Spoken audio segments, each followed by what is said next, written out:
All right, we're going to talk about blood collection equipment. This is chapter 8 in your textbook. We're going to talk about the equipment that you're going to be using for both venipunctures and dermal punctures. We're also going to be talking about tubes and additives and the correct order of draw. So we're starting with our common blood collection equipment, and I'm going to go through all of these briefly, okay? It's important to remember that the first step of phlebotomy actually begins with, well, the order, first of all, but then making sure that we have all of our equipment and all of our proper supplies. As a phlebotomist, you have to be familiar with these items because you're going to be using them as a daily basis.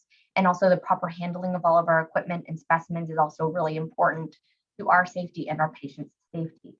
You're going to carry all of this stuff or keep all this stuff on a tray or cart, phlebotomy tray or phlebotomy cart. This is used to transport, to store all of our collection equipment. It does need to be kept clean, of course, and well stocked. And it's going to be your job to disinfect it, to restock it, basically as needed and on a regular basis. We've got gloves. Of course, OSHA mandates that we wear gloves for all phlebotomy procedures. Gloves come in a variety of sizes. We do want to try and choose non-latex when we have the option. And I will say most facilities, they don't stock the latex gloves anymore, so it's not as much of a concern. But just if you ever do see latex gloves as an option, try and choose the ones that are non because of allergies. Hand sanitizers. Anytime you're about to put on gloves or take off gloves, you need to be washing your hands or hand sanitizing. You can use hand sanitizer, that's not a problem. The exception is if your hands become visibly soiled. Alcohol prep pads. So we know we have to clean the site before we do the venipuncture or the dermal puncture. And we do this with an antiseptic. Most common you're going to see is the alcohol pads, which are just a 70% isopropyl alcohol. They're in a little sterile pack. And remember, we talked about the cleaning method, which is the concentric circular motions that get bigger and bigger. You don't want to cross over the spot you've already cleaned. And once cleaned, you don't want to touch. Some blood draws, some specimens require a little bit stronger of an antiseptic than the alcohol prep pads. That would be like blood cultures. And for that, you're going to use an iodine or a chlorhexidine scrub before doing your puncture. Something to keep in mind with the alcohol pads also, you don't want to use those when you're drawing a lab for an alcohol blood alcohol level because they can contaminate the specimen. Gauze pads, you're going to use those quite a bit. That's just a loosely woven cotton fabric. The size you're going to use most often for phlebotomy is the 2x2 squares. And often when you're using those, you're going to be folding them into 4s, and they can be used as part of your holding pressure when you are done with your venipuncture. They don't recommend the cotton balls. I think I've mentioned this before because they can leave behind the fibers, but also if you do use cotton balls on the puncture site, when the patient goes to remove that cotton ball, they tend to stick more. It can actually dislodge that clot and cause the patient to bleed again.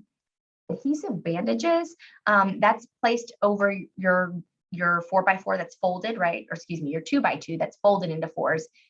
You're going to leave your patient after you've held pressure for 3 to 5 minutes and verified that they're no longer bleeding. You're still going to leave that pressure dressing there. You're going to hold that 4x4, keep saying 4x4, excuse me, the 2x2 gauze in place, either with paper tape, some sort of adhesive bandage, or if we're dealing with like, let's say, fragile skin that would tear easily with tape or adhesive bandages, we might use gauze or Coban to actually wrap around the entire arm over that site. Sharps containers, as you know, are to keep us safe and other people safe. And after we're done with any sharp of any kind, we engage any safety that might be there immediately and also immediately place it into the sharps container. Tissue warmers. These are, I jumped ahead a little bit there. Tissue warmers are basically, can be a warm cloth, it can be a moist, warm towel, or, like the heat packs where you can crush them or squeeze them and they break and produce the heat. Any of those can be used on patients when you're having a difficult time palpating and locating the vein. You can warm the site or pre-warm the site, and it really helps to make those veins that we say pop, and they make it easier to see and feel those veins. This is especially useful in the elderly, obese, or the young young kids sometimes, or oncology patients. So a label or a pen, every tube has to be labeled. In fact, you never label the tube before you perform your venipuncture and get the specimen, and you always label the tube before you actually leave the room or the patient's side, okay? So we're labeling, you have to have something like a pen or a permanent marker that's not going to smear or come off. And as a reminder, remember, when we're labeling, we need to include the patient's full name and date of birth, a unique identifier like a medical record number, the date and time of the collection, and your initials. Specimen transport bags. This is usually just a plastic Ziploc bag with a biohazard symbol on it, used to transport the blood from where you collected it to the laboratory for testing. Remember to always handle these bags carefully. If they're agitated too much, they can cause errors in the specimen. For example, hemolysis, which if they're agitated too much, it can break down those red blood cells. So there's a few other equipment that are specific to venipuncture and specific to dermal punctures. And I'm going to talk a little bit more about that. So we'll get into those last ones, the tourniquets, the lancets, the needles, and the tube and tube holders. Here we go. So a tourniquet, of course, is a rubber strapping. It's stretchable. It is disposable, and it's applied around the patient's arm to restrict blood flow. Now, we usually apply it about 3 to 4 inches above the venipuncture site that we're planning to use. When the tourniquet is on, again, it slows blood flow. It doesn't stop it. That would be a problem too. It slows the blood flow, which causes the vein to get bigger and easier to palpate. You can use the same tourniquet on the same patient multiple times, as long as it's not visibly soiled. But per CLSI and the Joint Commission, they may not be used from patient to patient. So we've got needles, of course. The needle is composed of the hub, shaft, and bevel. You can see it up close there. The bevel is the open end at the point of the needle. Remember, whenever you're looking at your needle, always give it a quick visual check to make sure there's nothing wrong with the end of that needle, the end of that bevel. If it looks rough in any way, don't use it. Dispose it immediately in the sharps container. That happens very rarely, but it's not impossible. So we always look right before, when we open that needle, when we're about to go, we take a quick look. When we're inserting the needle into the patient's arm, the bevel is always facing up. So you see let's see, let me make sure I'm not. So, oh yes, needles are sterile and disposable, single use only. They come in their own sterile packaging. There are different types of needles. There's the multi-sample needle, hypodermic needle, and winged or butterfly needle. We're going to talk about those. These multi-sample needles are this double-edged needle that you see here. You've got the bevel end, and then you've got the end with the retractable rubber sheath. And that's when you push the evacuated tube onto that sheath, it's going to retract that rubber covering and allow the blood to enter into the tube without ever coming into contact with air. Okay, so let's talk a little bit more about that. Now, this is the evacuated tube system. You can use, you've got your multi-sample needle, which is the one that was on this picture as well on the top. You've got your multi-sample needle. Of course, you've got the bevel, the shaft of the needle, the threaded hub, which is where you're going to connect either the tube holder or in other cases, a syringe. And you've got the rubber sleeve over the other needle on the bottom there. You've got your tube holder. That is what is going to go in, the tube is going to go into, and that allows for a safe way to transport the blood from the needle into the tube itself. The evacuated tube system is a closed system. And the great thing about it is it allows you to collect many tubes, multiple tubes, with that single venipuncture.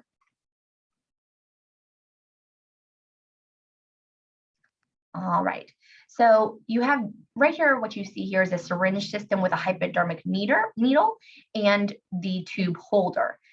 This is often used, this is another one you might use. This is often used for patients with smaller or difficult veins. That holder, like I mentioned earlier, allows for the safe transfer of blood into the evacuated tube. And there you can see we're attaching there's the one there with the needle attached directly to the syringe, and then you've got the syringe of blood going directly into the tube holder, and those are two different types of systems.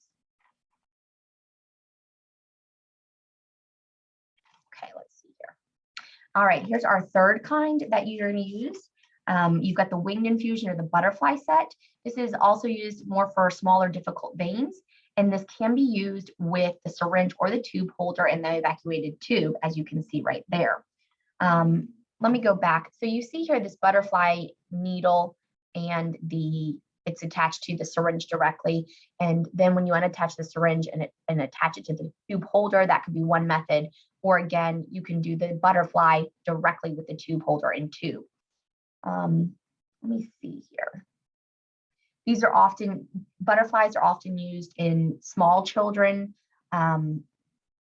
because they're less painful. They're used on the smaller veins. They allow for a little bit more control because you actually hold those wings together as you're inserting.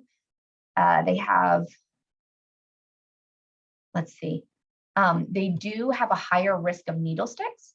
So you do only really want to use the winged infusion sets when it's truly needed for that situation, just because they do tend to have that higher risk of a needle stick. All right, let me see here.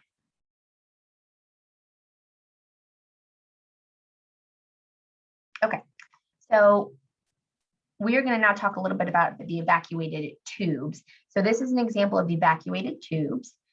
They contain a pre-measured vacuum, basically, that's going to draw out the measured amount of blood into that tube. And that just happens automatically. Some of them will come with additives. An additive is any substance that's added to the tube. A good example of that would be an anticoagulant. The stopper, that's the top there that you see, that's either rubber or rubber and plastic, and they're color-coded. Typically, the color indicates the type of additive that has been added to the tube. And then just so you know, just like our sterile syringes, our sterile needles, these tubes, they also have expiration dates. When it's on the expiration date, that means that the sterility can no longer be guaranteed. And with these, the additive in the vacuum can no longer be guaranteed either. So we do have to go off of those expiration dates.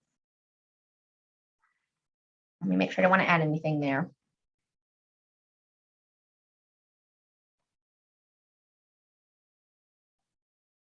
Okay. All right.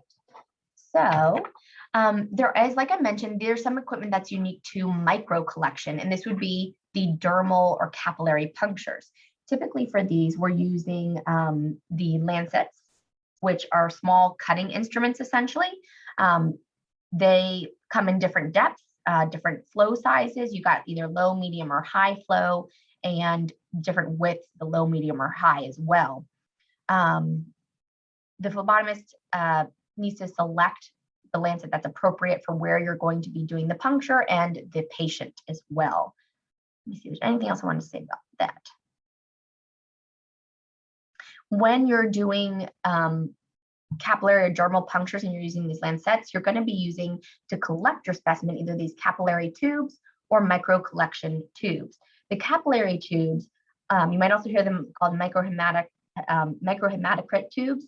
They come in, they might have, you see these right here have red on the end. That means they have an anticoagulant heparin in them. It's coated on the inside, basically. There's also ones that you might see that have a blue tip or a black tip. The blue tip don't have an anticoagulant in them, and the black tip are actually just smaller in diameter, so used for smaller units of blood that you might need to collect. The tubes themselves may be glass or plastic. And they fill also by capillary action, basically. So when you put the tube up to the drop of blood, it's going to pull that blood in on its own. Micro collection tubes, these are usually plastic tubes that are designed for specific tests. They also need to be drawn in the order of draw, which we're going to talk about here in a few minutes. They also come with a variety of additives or anticoagulants, for example, and use a color coding system as well. And I don't think I mentioned it yet. When you draw a tube that has certain additives, it's necessary that you're going to need to mix or invert the tubes. Now, different tubes need a different number of inversions, and that's going to be based on facility and instructions per the manufacturer. You don't want to forget to mix a tube. So what is a good habit to get into is immediately after you get the specimen collected, you invert your tubes about 6 to 10 times each, And that's going to take care of you not, you don't want to forget to mix when that has to be mixed. So if you just get in the practice of just inverting all of your tubes immediately after you've collected that specimen, that's going to be good and keep you from forgetting. So the next part of this lecture, the last 2 pages here, I'm just going to touch on a little bit because the reality is you're just going to have to memorize these things. Now, these are in your book. We've got a couple of, you need to learn the additives that are added in certain tubes, and you need to learn the action of those additives. Again, you have to memorize this information of the most commonly used tubes and additives. You will find the routinely used tubes and additives on page 203 through 207 of your textbook. And we're also going to be giving you some activities to do to help you remember this. In your in-person lab, you're going to be doing more activities, more things to remember these, but this is memorization and you do have to remember it. So again, you need to review over the different tube colors, what the additive is, and what its action is. Order of draw, you're also going to need to memorize this. So order of draw is done to prevent cross-contamination. Let me see, I think I have, no, I don't have that there. Let me get my other note. Bear with me for just a moment.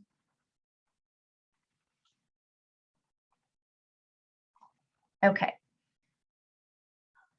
So basically, like I mentioned, we do the order of draw was created so that we don't contaminate additive to additive from tube to tube when we're doing multiple tubes at one time. Sorry, guys, I thought I had notes on here. I have something I wanted to forget, not to forget. Let me look one more time. Bear with me. Sorry. Ah, there it is. I just want to make sure I want to make sure I didn't forget any of this. The color coding system that is used is fairly universal. The shades may vary from a little bit, but again, it's fairly universal. And on page 202 through 203, there's tables 83 through 84, which are going to really help you with that. Again, you do need to be familiar with, that's where you're going to find those tube colors, the additives, and their action.